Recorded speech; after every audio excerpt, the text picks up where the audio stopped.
नेहरू को भले ही कांग्रेस एक लोकप्रिय नेता के तौर पर दिखाती है, लेकिन नेहरू के कौन प्रिय थे, उसके कई किस्से हैं। नेहरू चाचा रंगीन मिजाज का तो पूरा इतिहास गवाह है। नेहरू और एडवीना के किस्से से तो पूरा इंटरनेट भरा पड़ा है।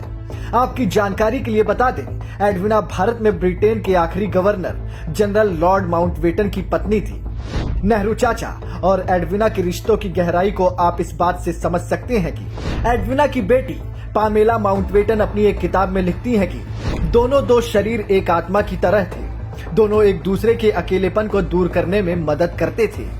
आपको बता दें कि नेहरू एडवीना के कई पत्र ब्रिटेन ने सिर्फ इसलिए जारी करने से मना कर दिया क्योंकि इससे उनके रिश्ते भारत और पाकिस्तान से खराब हो सकते थे। पामेला माउंटबेटन ने एक इंटरव्यू में खुद कहा था कि शायद उसके पिता लॉर्ड माउंटबेटन ने नेहरू और एडवीना के चक्कर का फायदा उठाया और इसी के साथ नेहरू कश्मीर के मुद्दे को यूएन लेकर गया। आजादी के दौर में नेहरू और मृदुला साराभाई के संबंधों पर भी चर्चा काफी तेज थी। मृदुला गुजरात के प्रसिद्ध उद्योगपति और धनाढ्य साराभाई परिवार की बेटी थी।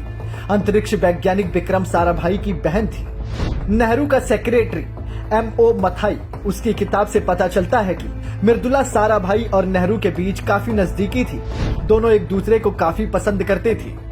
चर्चाओं का दौर में ये किस्सा भी बेहद फेमस है कि नेहरू के घर 3 मूर्ति भवन से हर रोज एक गुलाब मृदुला साराभाई के घर जाता था। दावा ये भी किया जाता है कि नेहरू ने मृदुला साराभाई को यूज करके सरदार पटेल को साइडलाइन किया था। चाचा नेहरू और पद्मजा नायडू के रिश्तों से था चर्चाओं का बाजार गर्म। भारत कोकिला सरोजिनी नायडू की बेटी पद्मजा नायडू से भी नेहरू की नजदीकी रही। नेहरू चचा और पद्मजा के रिश्तों की गहराई को आप इस बात से समझ सकते हैं कि पद्मजा को लखनऊ से लिखे एक पत्र में नेहरू ने लिखा था, तुमको देखकर अच्छा लगा और कमसिन होती जाओ ताकि जो लोग जो बूढ़े हो रहे हैं उनकी भरपाई कर सको। कहा जाता है कि नेहरू और पद्मजा कई सालों तक बिना शादी के साथ रहे। इतना ही नहीं, दावा ये भी किया जाता है कि नेहरू के इशारों पर ही पद्मजा नायडू को सांसद का टिकट दिया गया। वो जीत गई।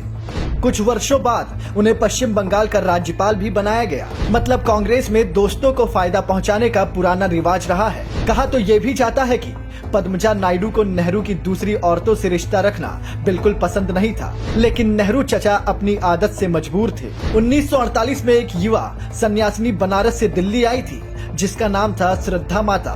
कहा जाता है कि नेहरू की उनसे भी काफी नजदीकियां थी। एक खबर की माने तो उस सन्यासिनी ने यह दावा किया कि अगर वो सन्यासिनी ना होती तो नेहरू उससे शादी कर लेते।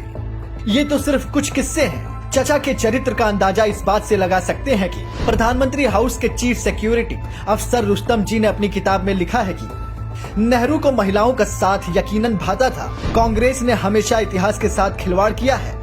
नेहरू की बच्चों से प्रेम वाली जो छवि कांग्रेस ने दिखाई, वो नेहरू के रंगीन छवि को दबाने की एक नाकाम कोशिश थी।